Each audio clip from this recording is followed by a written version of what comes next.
developed a process for tape playback. There hasn't been a lot of progress on tape playback in a long, long time. Since the mid-70s, it's the last time the latest, greatest machine came along. Because when digital came along, you could actually measure these machines, but there wasn't any sense to just record.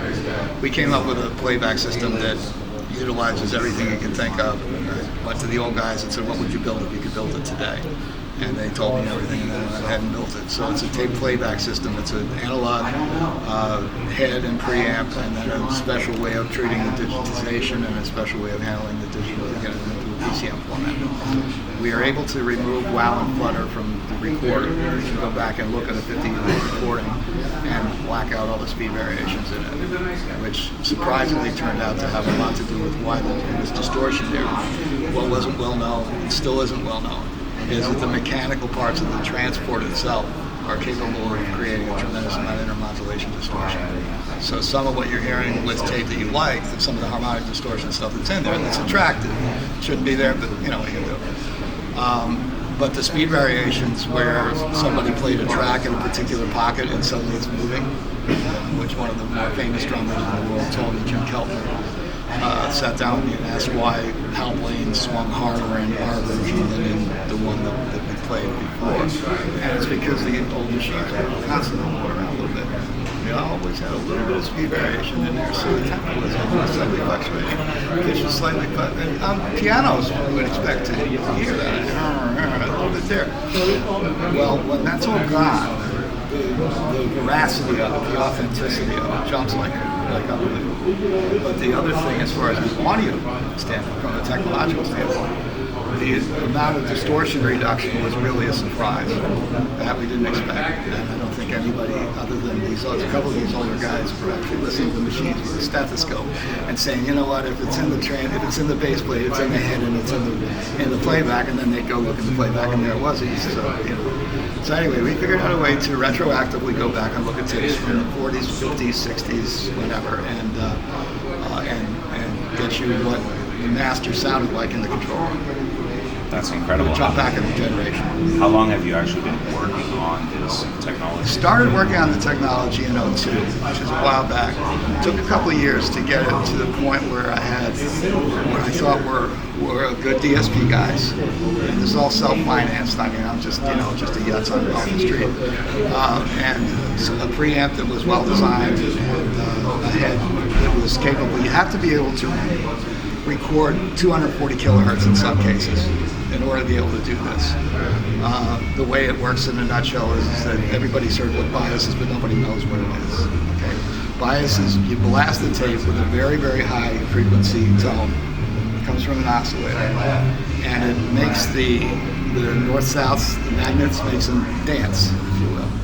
They want to stay north, they want to stay south. They want to stay north, they want to stay south. You can't. It's nice if you want to make a square wave. You want to describe some beautiful waveforms, you shake them up. And so that's been around since the 30s. It was thought to never be persistent on the tape.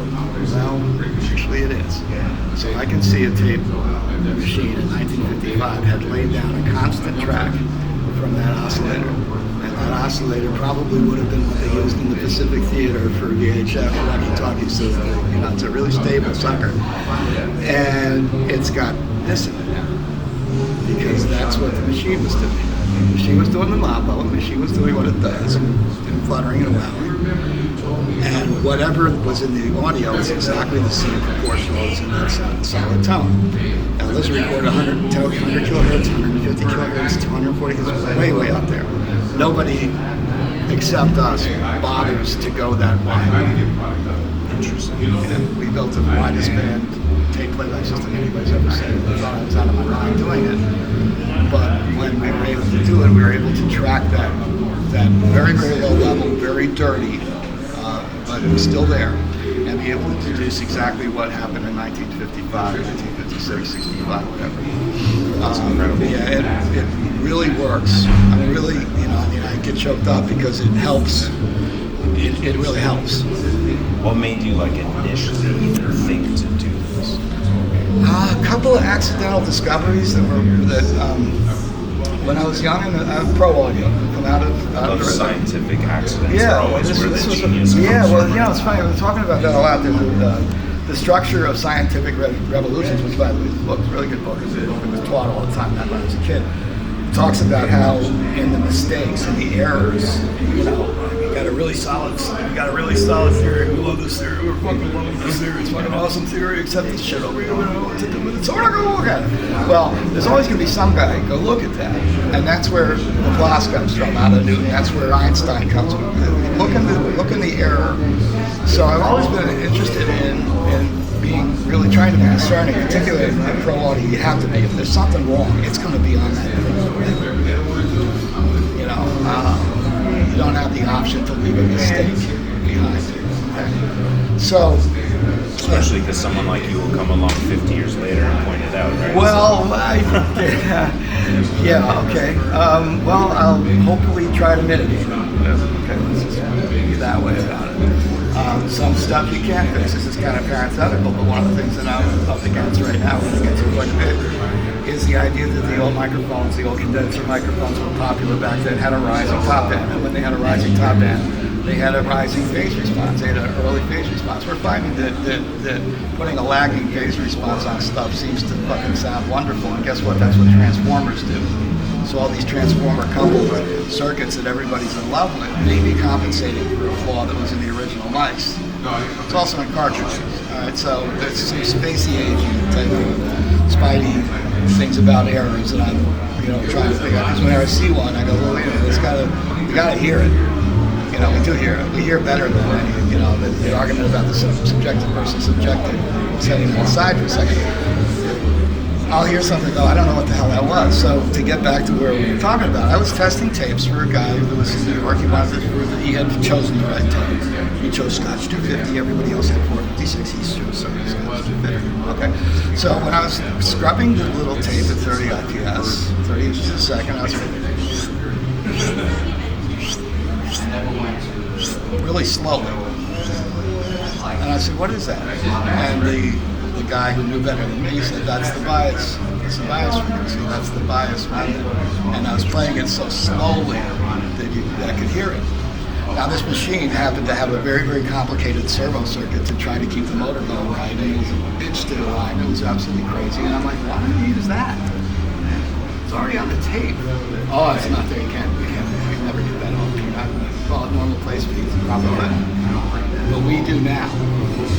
So we're able to take what I knew to be a modulated tone. I knew that the machine was acting like an FM transmitter, basically frequency telling me what it did all the time. And so in 2002, we started putting that together. 2004, finished it, tried it, stuck a pencil eraser in the head case with anti-ATR with stuff in it. Scribbling, replace it, and 20 minutes later, you could play it back on the laptop there. It was really perfect. Yeah, it was really nuts. It worked on the first shot.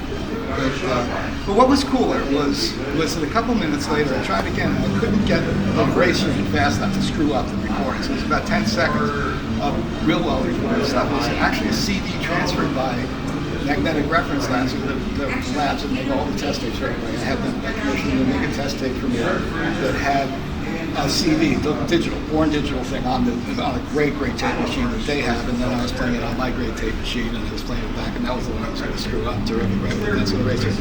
But because the amount of time that it took for us to process at that point, I said, I missed. I didn't get in fast enough. Is it okay? And I said, oh yeah, let's listen to it. And all the B's and cross modulation tones and the clarinet and the piano and this Haydn duet, I thought they were in our ears. I always thought that was just something that we heard. Tiny intermodulation products that were gone. And I turned to the mathematician and I said, what the hell did you just do? What happened? He said, oh, well, look at these sidebands. So every single tone that was in the recording had a series of step tones out to the sides of it that are not supposed to be there. They're not supposed to be there. And that's the multiplication. I was just supposed to ask you what would have caused it. Yeah, well, it's slightly technical, but let's go.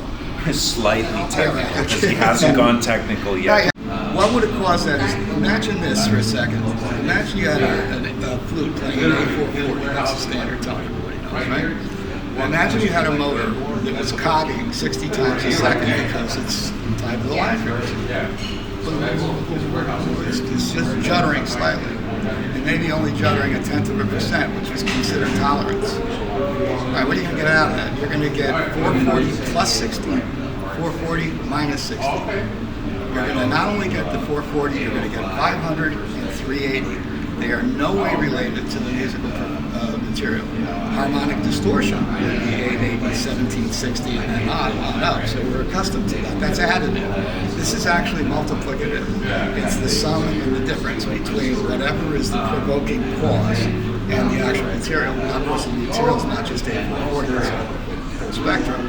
And the machine does at least 16 to 20 things doing the mambo that are available to see in the Fourier transform of the plug. It does 16 hertz from the capstan. It does 115 point who knows what from the bearing. You get a chattering bearing. You get a spinning offset. There's one famous Hotel California actually is very interesting. There's a scrape plug that's in there with paddling, and you can see it and you can hear it. I could get rid of it because we can see that it was modulating the bias. We can get rid of that modulation. That's incredible. I'll go hear some stuff. Beautiful. Let's go. All right.